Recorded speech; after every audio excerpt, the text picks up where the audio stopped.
औज़ुबिल्लाहिस्समीउल-अलीम मिनश्शैतानिर्रजीम बिस्मिल्लाहिर्रहमानिर्रहीम। हजूर बात चल रही थी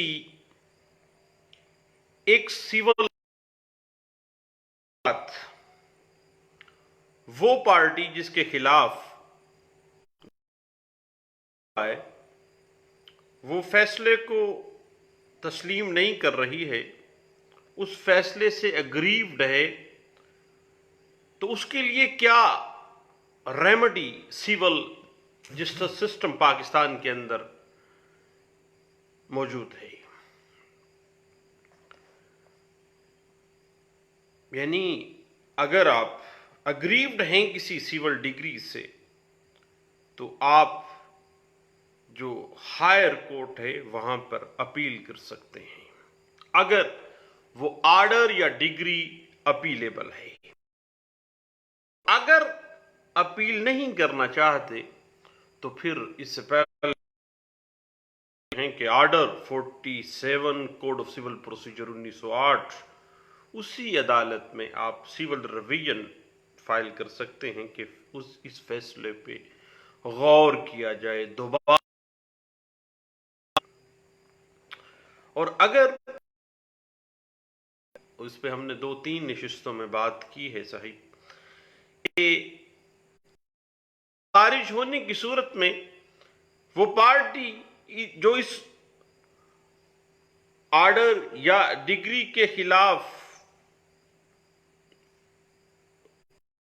अग्रीव्ड हुआ है वो अपील कर सकता है, जिसके खिलाफ नजरसानी जो है सिविल रिवीजन फाइल की गई थी।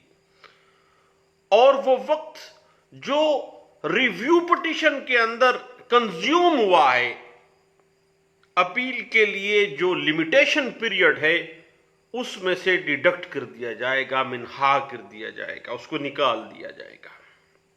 ये सेटल्ड प्रिंसिपल है। चूंकि वो पार्टी अभी सिविल अपील में जाना था लेकिन वो रिव्यू में आ गई है, तो settled principle of civil justice system ये डिमांड करता है, और इस पर फुल बेंच की बारहा इसके ऊपर जजमेंट्स मौजूद हैं, लेकिन ये बुनियाद है 1986 CMR पेज 1602, जो वाज़ेह कर देती है कि अग्रीव्ड पर्सन अगर रिव्यू पिटीशन में आ जाता है और टाइम फ्रेम जो अपील के लिए था वो अगर इफेक्ट हो गया है, टाइम बार हो गया है, तो जो टाइम कंज्यूम हुआ है रिव्यू पिटीशन में उसको उस लिमिटेशन जो अपील के लिए रखी गई है उसमें से डिडक्ट कर दिया जाएगा, मिनहा कर दिया जाएगा। जरूर देखिएगा, लैंडमार्क जजमेंट है सुप्रीम कोर्ट पाकिस्तान की 1986 CMR पेज 1602 को।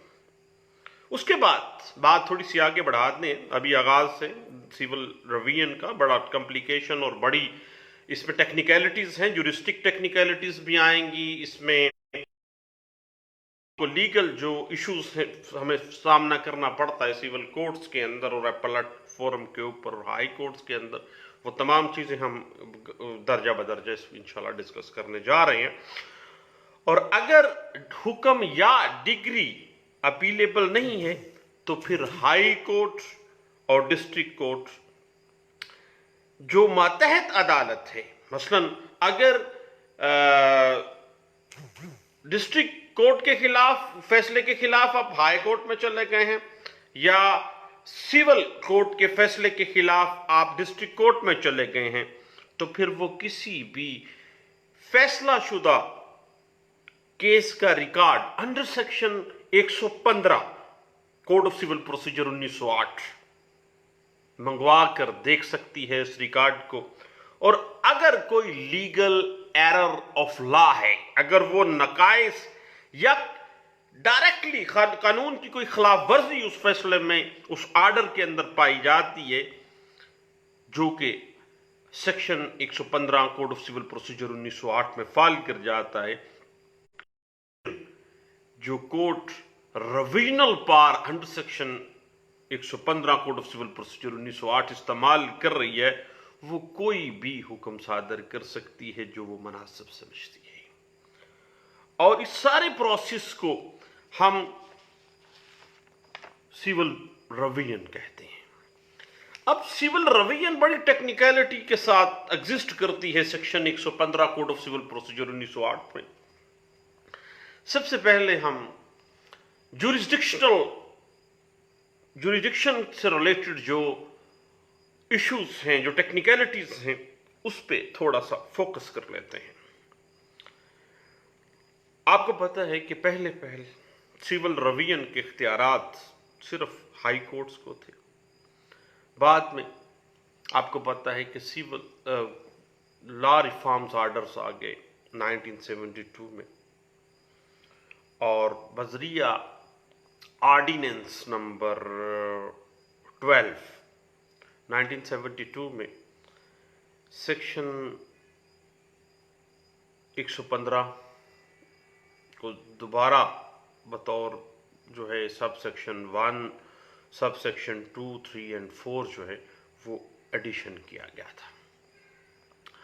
अब अगर हम सिविल रवियन जो पहले हाई कोर्ट्स में चलती थी, बाद में 1972 के बाद वो उसका स्कोप जो है वो लोअर लेवल तक आया है, डिस्ट्रिक्ट कोर्ट्स तक आया है, उसकी अगर हम पाकिस्तानी सिविल जस्टिस सिस्टम में बैकग्राउंड हिस्ट्री में for the sake of research हम देखना चाहते हैं, तो इस हवाले से मैं PLD 2010 supreme court of Pakistan page 1186 इस पे बड़े अच्छे अंदाज से वो तमाम प्रिंसिपल्स जो 1972 में ऑर्डिनेंस नंबर 12 के तहत जो सिविल रवियन के इख्तियार डिस्ट्रिक्ट कोर्ट्स को दिए गए थे उसको डिस्कस करता है। उससे पहले 1991 SCMR पेज 496 जो है ये भी लैंडमार्क जजमेंट है और सिविल रवियन के तमाम प्रिंसिपल्स को ये वाज़ेह कर देती है। अब आपको पता है हाल की पिकुनरी जुरिस्डिक्शन बनती है, उसमें डिग्री या कोई आर्डर जो जिसके खिलाफ रवियन की जा रही है उसकी मालियत का इख्तियार समात जो है अगर डिस्ट्रिक्ट जज के इख्तियारात से तजावुज़ नहीं करता है तो उसमें आपको पता है कि रवियन की समात का इख्तियारात जो हैं वो डिस्ट्रिक्ट कोर्ट को दिए गए हैं। और फिर चूंकि पिकुनरी जुरिस्डिक्शन भी चूंकि डिस्ट्रिक्ट कोर्ट के पास आती है अपनी मालियत दावा, मालियत आर्डर के एतबार से, तो फिर डिस्ट्रिक्ट कोर्ट जो है वो रिविजनल कोर्ट के तौर पर सिविल रवियन के इख्तियारात को इस्तेमाल कर सकती है। इस हवाले से PLD 1995 Lahore high court page 15 है, PLD 1995 लाहौर पेज 81 है, और 1991 MLD पेज 1867 जो है वो इस बात को बड़े अच्छे अंदाज से इंटरप्रेट कर देती है। और डिस्ट्रिक्ट जज जो है वो रवियन जो उसके पास आई है या एडिशनल सेशन डिस्ट्रिक्ट जज जो है, एडिशनल डिस्ट्रिक्ट जज वो जो है वो जो उनके पास ट्रांसफर की गई है, यानी जब भी रिविजनल कोर्ट की डिस्ट्रिक्ट में पार है वो बिलोंग करती है डिस्ट्रिक्ट जज के पास, और डिस्ट्रिक्ट जज जो है वो मुख्तलिफ जो एडिशनल डिस्ट्रिक्ट जजेस हैं उनको वो सिविल रवियन समात के लिए मुंतकिल कर सकता है। इस हवाले से बेसिक लॉ अगर आप देखना चाहें जुरिस्डिक्शन के हवाले से तो PLD 1977 Lahore high court page 687 और PLD 1977 पेज 718 जो है वो इस जुरिस्डिक्शन के इश्यूज के ऊपर बड़े अच्छे अंदाज से इंटरप्रिटेशन दे देती है।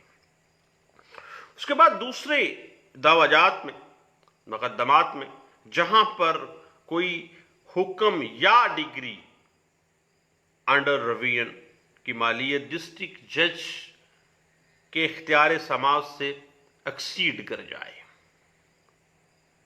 तो फिर ऐसी सूरत हाल में jurisdiction of that civil revision will go to the high court of that province. उस सूबे की हाई कोर्ट के पास उस सिविल रवियन को सुनने का इख्तियार होगा।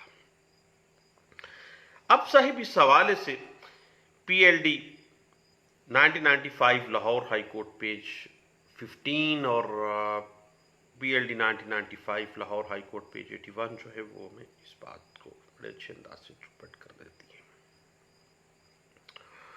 अब अगर हम थोड़ी सी टेक्निकलिटी देखना चाहें ना सिविल कोर्ट की, डिस्ट्रिक्ट कोड की, और हत्ता के section 115 code of civil procedure 1908 की सब सेक्शन 3 के मुताबिक हाई कोर्ट उन ऑर्डर्स या डिग्रीज, उन दावाजात की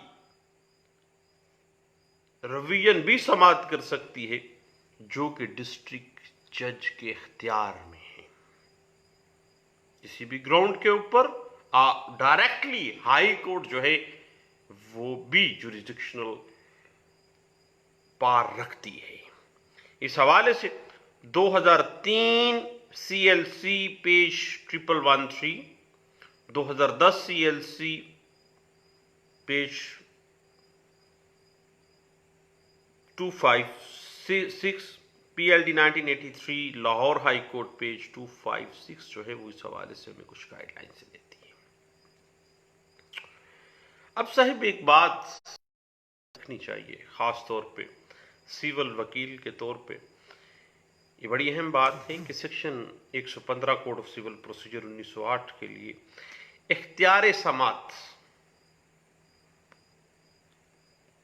कभी भी, इख्तियार समात अदालत अपील का अर्जी दावे के मुताबिक तय नहीं किया जाता है।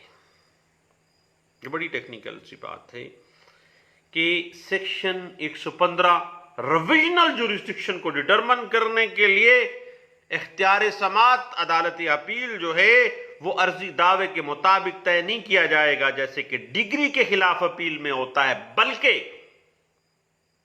Section 109 code of civil procedure 1908 के अंदर दिया हुआ जो प्रिंसिपल है, सब्जेक्ट मैटर जो भी है, उस सब्जेक्ट मैटर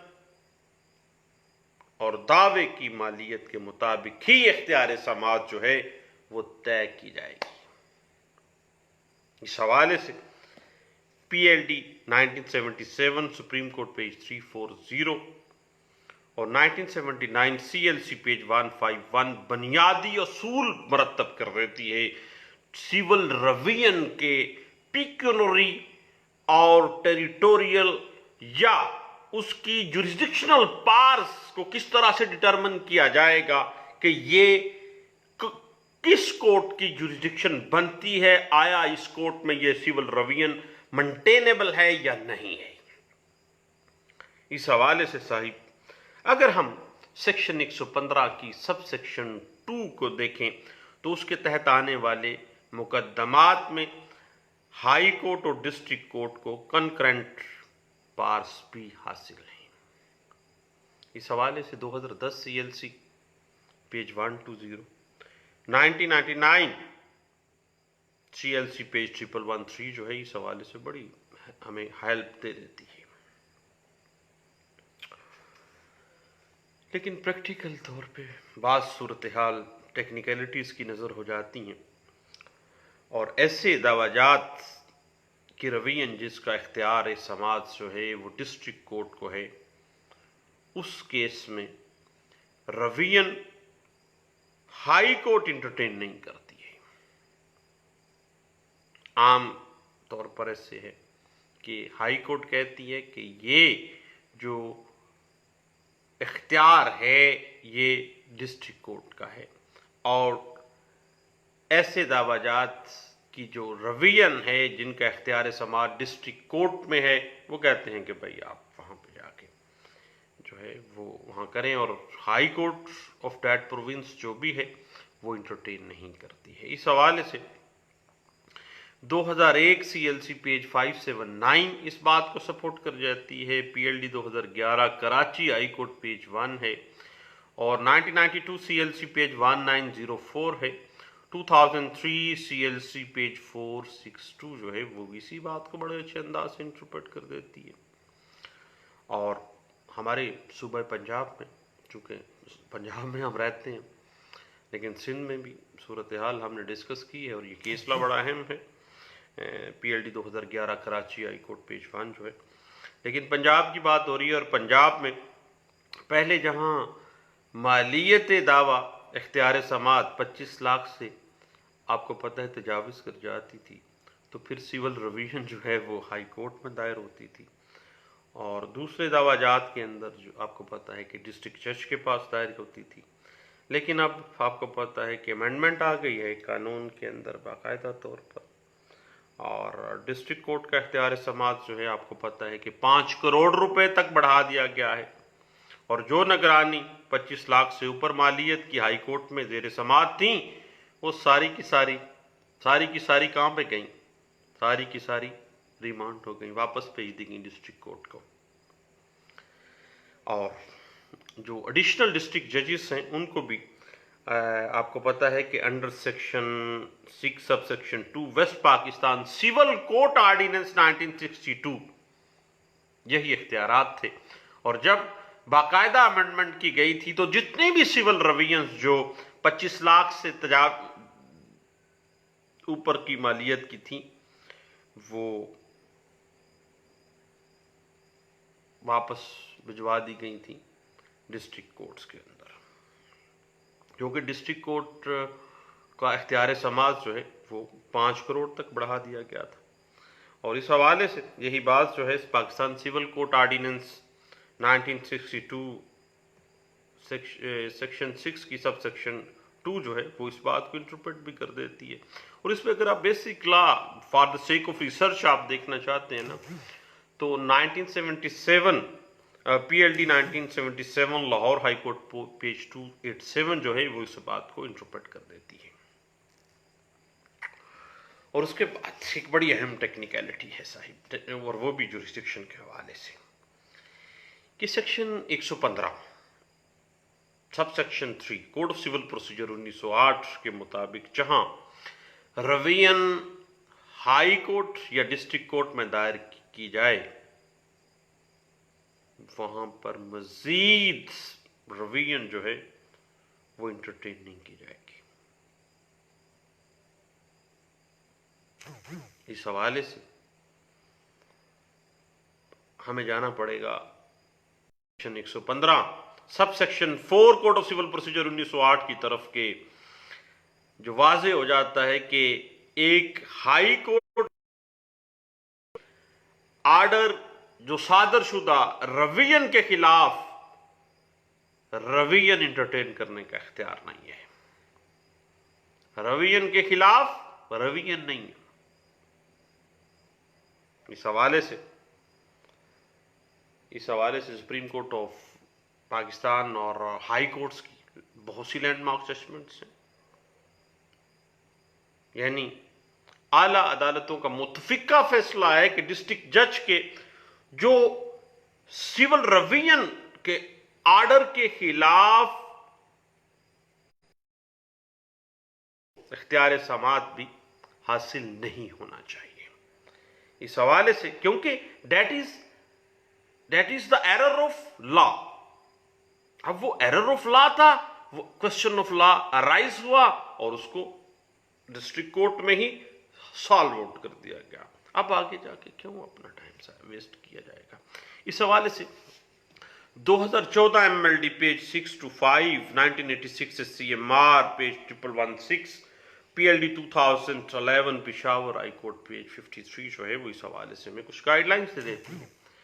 उसके बाद बात आ जाती है जुरिस्डिक्शन या जो इख्तियारात हैं निगरानी के, किस तरह से एक कोर्ट जो है रिवीजनल कोर्ट वो जुरिस्डिक्शन गेन करती है।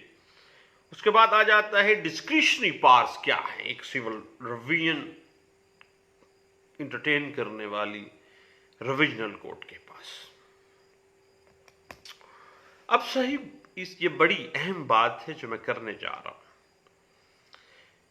हूं मैं नालायक वकील, आप तो माशाल्लाह से साहब इल्म हैं और आपको मैं पढ़ा नहीं रहा हूं, डिस्कस कर रहा हूं, गपशप लगा रहा हूं। जस्ट ये गपशप है, कोई लेक्चर नहीं है। बात बड़ी अहम है साहिब, याद रखिएगा कि स्वाबदीदी इख्तियारात के हवाले से याद रखिएगा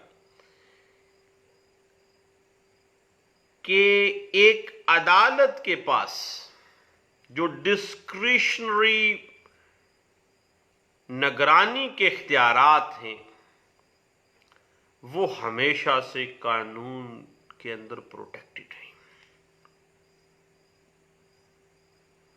लेकिन एक बड़ी अहम बात है कि इससे यह मुराद नहीं है डिस्क्रिशन ऑफ कोर्ट से कि पार्टीज का हक नहीं है, बल्कि यह सिर्फ और सिर्फ एक सहूलत है जो कानून ने दी है। Discretion of power, discretionary power, एक सिविल रिवीजन के अंदर एक प्रोविजनल कोर्ट को और एक अदालत अथॉरिटेटिव या डिक्टेटरशिप का तर्ज अमल इख्तियार करते हुए अपनी रिवीजन के डिस्क्रिशनरी पावर का इस्तेमाल उसको नहीं करना चाहिए, बल्कि अदालत को कानून और आला अदालतों के फैसलाजात को मद्देनजर रखते हुए ही अपनी डिस्क्रिशनरी पावर्स जो निगरानी के हवाले से कानून और आला अदालतों की प्रेसिडेंट्स उसको दे रही हैं, उसको अपने स्वाबदीदी इख्तियारात को इस्तेमाल करना चाहिए। इस हवाले से 2006 SCMR page 1304, 2003 SCMR page 83, 2001 PLD Lahore high court page 54 है, PLD 1987 supreme court of Pakistan page 139 है, 1988 CLC पेज 362 है, 1995 SCMR पेज 1748 है, 2006 CLC पेज 296 जो है वो इस हवाले से हमें कुछ गाइडलाइंस देती है। अब साहिब ये बड़ा अहम मामला है कि अदालत ख्वाह वो रिविजनल पावर गेन कर रही है और रिवीजन के अंदर अपने डिस्क्रिशनरी पावर्स को यूटिलाइज कर रही है, तो अदालत जो भी जिस मर्जी जुरिस्डिक्शन में काम कर रही है और अपने डिस्क्रिशनरी पावर को इस्तेमाल कर दिया, तो डिस्क्रिशनरी पावर इस्तेमाल करते हुए इंसाफ के दामन को नहीं छोड़ेगा, बल्कि डिस्क्रिशनरी पावर इख्तियारात को इंसाफ के लिए इस्तेमाल किया जाएगा, ना कि नाइंसाफी के लिए।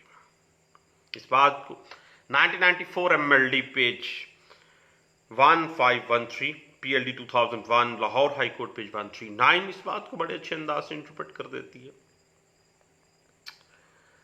और इस हवाले से याद रखिएगा कि अदालत section 115 code of civil procedure 1908 के तहत डिस्क्रिशनरी पावर्स इस्तेमाल करते हुए हर बेकायदगी में मदाखलत नहीं करती है। इस हवाले से कुछ लिमिटेशंस, कुछ स्कोप लिमिटेड के साथ section 115 code of civil procedure 1908 हर चीज को वाज़ेह कर देती है। इस हवाले से 2004 SCMR पेज 1798, 1990 SCMR पेज है 441 इस बात को इंटरप्रेट कर देती है कि स्कोप लिमिटेड होगा, बहुत लंबा चौड़ा स्कोप नहीं है रिवीजन में। और सेक्शन 115 के इख्तियारात रिवीजनल कोर्ट सिर्फ वहां इस्तेमाल करेगी जहां सख्त नाइंसाफी और इंसाफ के जनाजा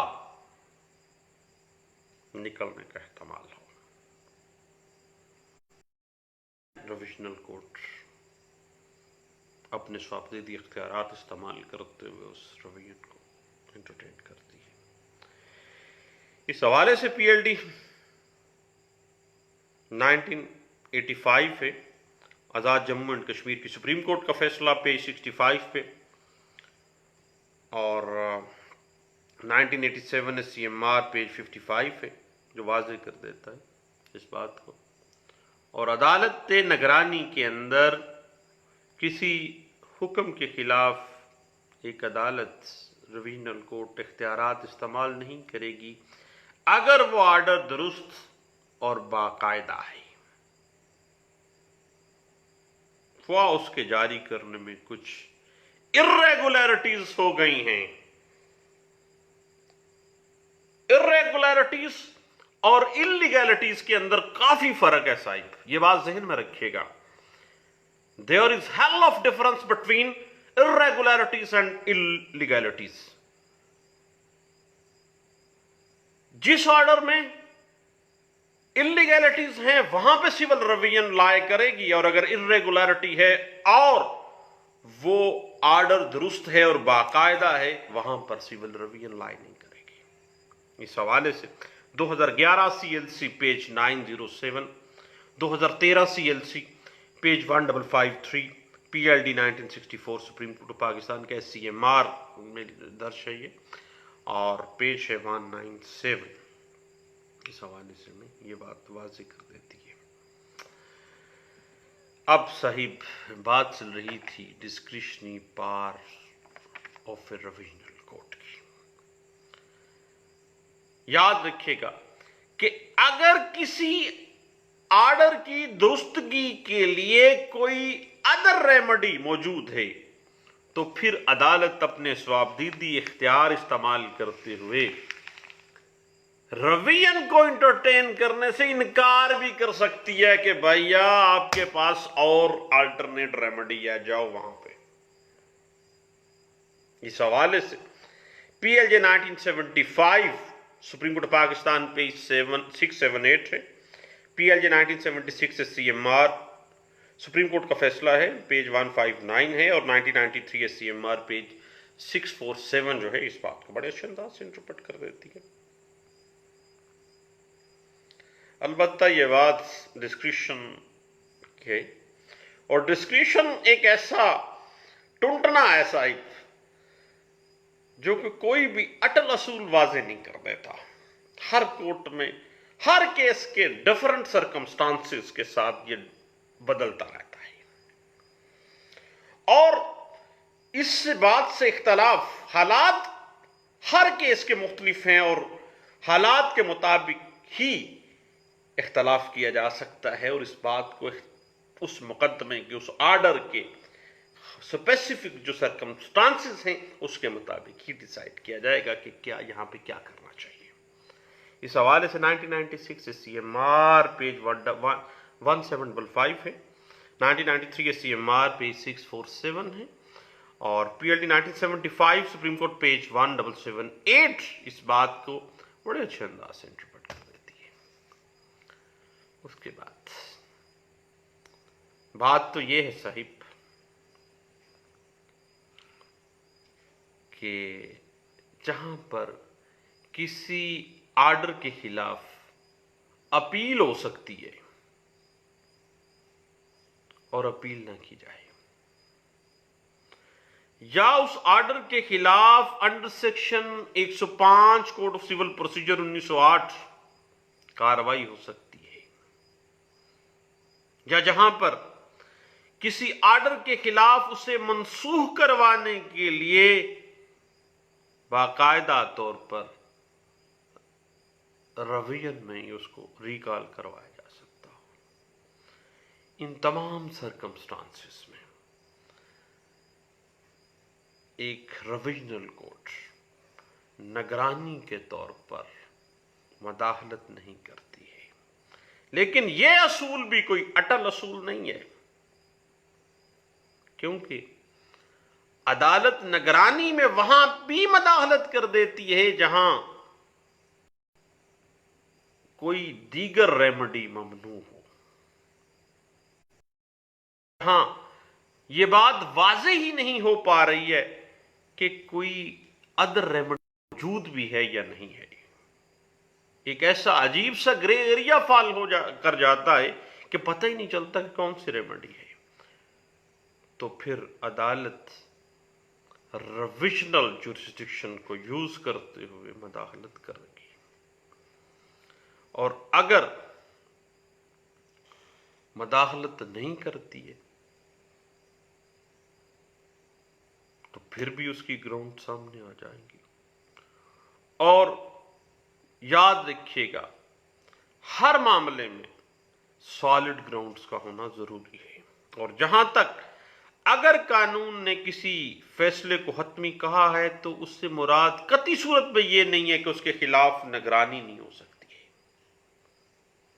अगर इलीगैलिटी में फाल करता है, कोई ऐसा क्वेश्चन ऑफ लॉ अराइज हो गया है जो लीगली ये बात वाज़ेह हो जाती है कि कानून का जनाजा निकाला गया है। लेकिन आम हालात के अंदर पार्टीज के लिए जब भी कानूनी गलती को दुरुस्त करवाने के लिए निगरानी, सिविल रवियन का जो हथियार है वो लास्ट रेमेडी के तौर पे सामने आता है। और मैं जाती तौर पे समझता हूं कि जब आखिरी चारा कार जो है पार्टी का, वो सिविल रवियन बनती है। और इस हवाले से मैं जाती तौर पे रेफर करूंगा कि 1993 SCMR पेज 647 है और 1996 SCMR पेज 1755 इस बात को बड़े अच्छे अंदाज से इंटरप्रेट कर देती है। अब साहिब, निगरानी की कंडीशंस और उसकी, ये बड़ा टेक्निकल सा और बड़ा लंबा चौड़ा टॉपिक है। क्यों ना अगली नशिस्त पे हम कंडीशंस और ग्राउंड्स ऑफ सिविल रिवीजन पे गपशप मारते हैं। उतनी देर के लिए इजाज़त दीजिए, खुद भी चाय शाय पीजिए और मैं भी गपशप के बाद चाय शाय पीता हूँ। फिर इंशाल्लाह दोबारा मिलते हैं और दोबारा ग्राउंड्स और कंडीशंस जो हैं कानून के अंदर, कोड ऑफ सिविल प्रोसीजर 1908 के अंदर, इसको हम डिस्कस करते हैं। दोबारा मिलते हैं। दुआ में याद रखिएगा। अल्लाह हाफिज़।